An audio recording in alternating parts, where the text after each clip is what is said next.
All right, guys, let's talk about the 20 movies that I watched in February that I enjoyed the most. These are not necessarily the actual best movies of the month, but they are the ones that I consider my favorite. So let's get started. First off, honorable mention to The Head, a film I watched at least twice throughout the month of February because we showed it twice. And The Head is it's a great movie that you should watch. You should watch this movie. It's got it's got a mannequin head, and there's like murder and blood, and guy gets his dick sucked, and it's just really good, and you should watch it. It's on Vimeo on demand. Just go to the link in the description. Yeah. Anyway, number 20, SOI Nero.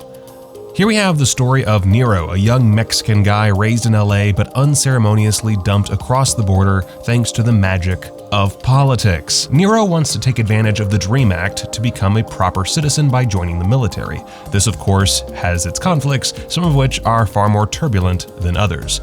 Writer-director Rafi Pitts does a good job telling the story, with several scenes standing out as particularly memorable, including a border crossing set against fireworks and a very uncomfortable car ride with Michael Harney. We also get a prolonged stay with one of Nero's relatives, whose secret is easily detected by the most casual viewer, leading to quite a bit of tension. If I had one big problem with SOI Nero, it's that the whole thing feels very fractured. And the final jump in time, though it leads to a solid, if ambiguous, ending, is so far removed from the rest of the story that it's legitimately distracting. Still, really good movie that could very well help your crusty far-right uncle with his empathy problem. If you missed it on Mubi, it's also available on Amazon Prime. Number 19, One Shocking Moment.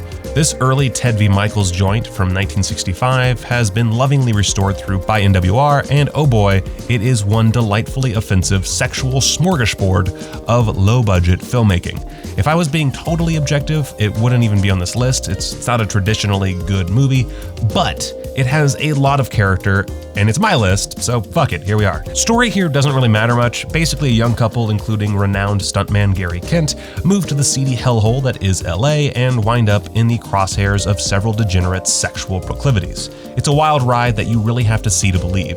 It's available through Mubi's Amazon channel, but you can also rent it or watch through the By NWR website. It's a highly recommended piece of exploitation, but beware, it is very likely to offend your delicate sensibilities. That uncle of yours is a huge fan.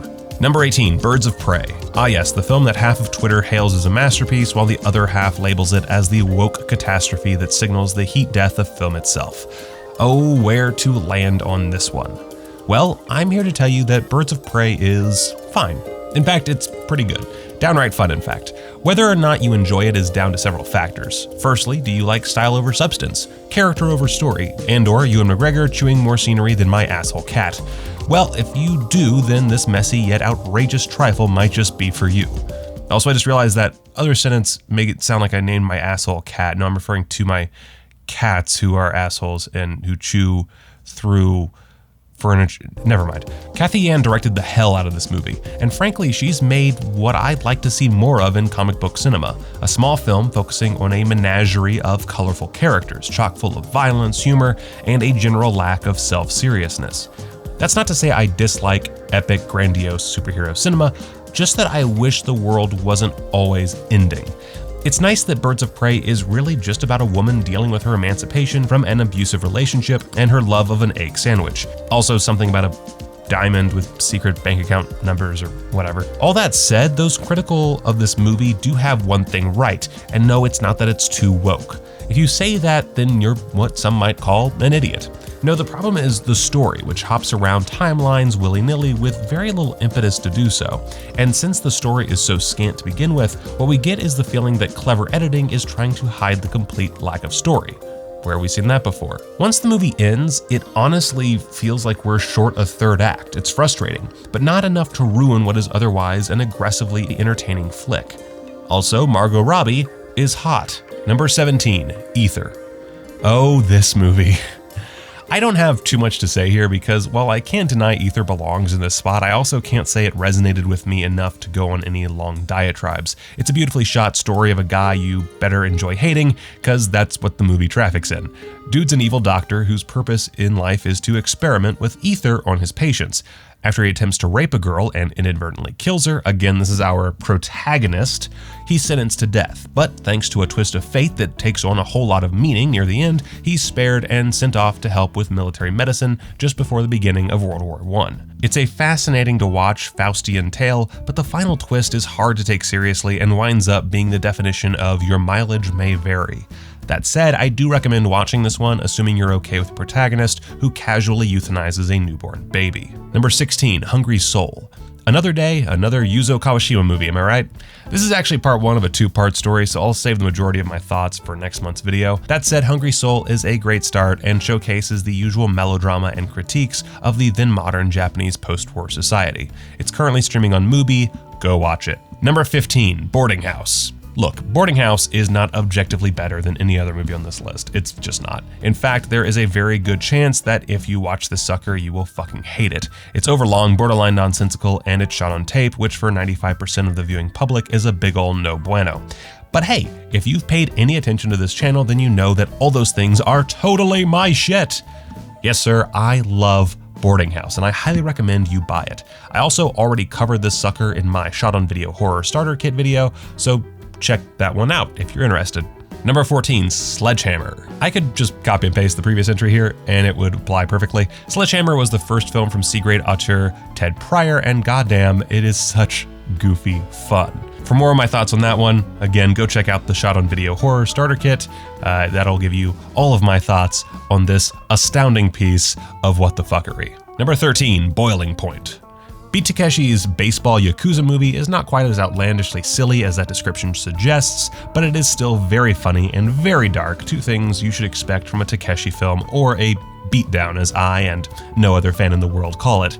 This one doesn't really star Takeshi, in fact he's barely in the movie and only shows up nearly an hour in, but he of course steals every scene he's in. Boiling Point is a strange film and one that shows Takeshi still growing into his trademark style, albeit rapidly since this second outing is already leaps and bounds closer to what he would evolve into. Number 12, The Balloon. More Kawashima, in this case telling the story of a successful businessman whose jerk-off son is having a torrid affair while treating women like playthings. The main draw here is seeing Tatsuya Mihashi, the fine slice of Japanese man meat who stars in basically every Kawashima joint, here play the douchebag son with absolute glee. The guy just plain sucks, and seeing him bounce off his far more honorable dad is a lot of fun. That said, this is an inherently tragic story, specifically when it comes to the son's mistress and his father, the latter desperate to return to the pre-war Japan that he finds so much more comforting. Number 11, Gretel and Hansel. Something about Oz Perkins just works as 100% my shit, and Gretel and Hansel is no exception. While narratively weak, this film really worked for me, mostly because it's just so visually rich to look at. I also appreciate simplicity in movies, and this one is incredibly straightforward, sometimes to a fault. The final confrontation is almost too simple, and I would have liked to see Gretel go through more conflict before facing off against the witch. Small gripe overall, but with a little extra scripting, I think we could have easily had my number 1 right here. Number 10, Buoyancy. Another victim of simplicity, this Australian flick about the issue with slavery aboard Thai fishing vessels is inherently captivating. It follows a Cambodian boy who goes to Thailand in search of work, but thanks to his naivete, he winds up aboard one of the aforementioned fishing boats. From there he contends with a domineering captain whose villainous manner almost tips into cartoonishness, but is luckily held back just enough to keep things within reality. Before seeing Buoyancy, I had no idea about this problem with Australian markets buying fish from slave traders, and I always appreciate when movies let me in on a social issue like that. Highly recommended, but it could have been better given a little more conflict and character building and a little less staring off into the middle distance. Number 9, Selfie. I talked about this one in one of my movie vlogs, but long story short, Selfie is all about two teenagers in Naples who are given phones by the director and told to just kind of film themselves and document their community, with a focus on crime and the death of one of their friends at the hands of a police officer. Like Buoyancy, it let me in on a real issue I had not been aware of, and in this case does so utilizing the actual human beings involved. It's touching and works far better than it probably should. Number 8, Violent Cop. Beat Takeshi's first film ranks just above his second for me, mainly because I just kind of love dark stories, and this one gets pitch black by the end. It's also pretty hilarious, especially when Takeshi is berating his partner as they chase down a suspect, as well as basically anytime he smacks someone over the head, and that happens a lot. The story behind Violent Cop is also kinda hilarious. Basically, Takeshi's schedule was too much for the original director to handle, so he quit the film, which was originally an all-out comedy. The producers gave Takeshi free rein to direct the film to his liking, and what we got was a far darker film with most of the comedy removed. Seeing as Takeshi was really only known as a comedic actor at the time, this must have been quite the shock for the production company. And it must have been even more shocking when this spawned one of the best directing careers in modern Japanese history. Number 7, Paradise. I like this one more than most people, and I can understand why some might not like it. The interview in Purgatory device that takes up a good chunk of the runtime is not exactly exciting and does frequently bring everything to a standstill. But for me, it added a lot of weight to what we were seeing throughout the main narrative. The story concerns 3 primary characters, with most of the focus on a member of the French Resistance and her relationship with a high-ranking SS officer, both of whom provide their own point of view near the end of World War II. Shockingly, this thing was actually on the shortlist for the 89th Academy Awards Best Foreign Language Film nomination. And I'm kinda mad it didn't make it because it really deserves more attention than it seems to have gotten in the mainstream. I wouldn't call it a revolutionary movie by any means, but Paradise is exquisitely shot and heartfelt, with several stand-up performances that I don't think you should miss out on. Number 6, Burden of Love. Yep, another Kawashima. Mubi's really been shoving this super talented underseen titan down my throat this year. Anywho, Burden of Love is my favorite of Kawashima's movies so far. It's also the most progressive and funny. The story follows the Japanese Minister of Health and his family. Basically, the dude wants to lower the post-war birth rates in Japan as they're way too high. People be fucking, apparently. And so he's moving to pass a new bill to take care of the issue. At the same time, luck strikes like a motherfucker, and his wife, his secretary, and his daughter all wind up pregnant. Womp womp. And it doesn't even stop there. Yep, there are some twisty twists that reveal even more to drive our stuffy protagonist bonkers. If I'm being objective, Tales of Ginza is probably Kawashima's best, but Burden of Love resonated with me as a father and as a lover of delicious irony. Highly, highly recommended. Number 5, Coin and the Extra Humans. This 3.5-hour French comedy was originally a mini-series from acclaimed director of dark, serious dramas Bruno Dumont, and that freaked me out at first.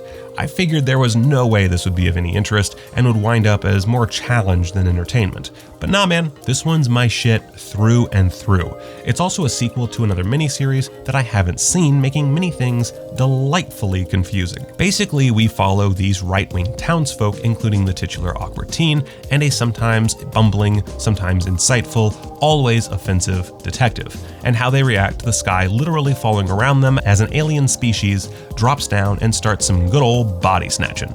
It's a heck of a lot of fun and one of the great surprises from Mubi that I'm pretty sure I never would have watched otherwise.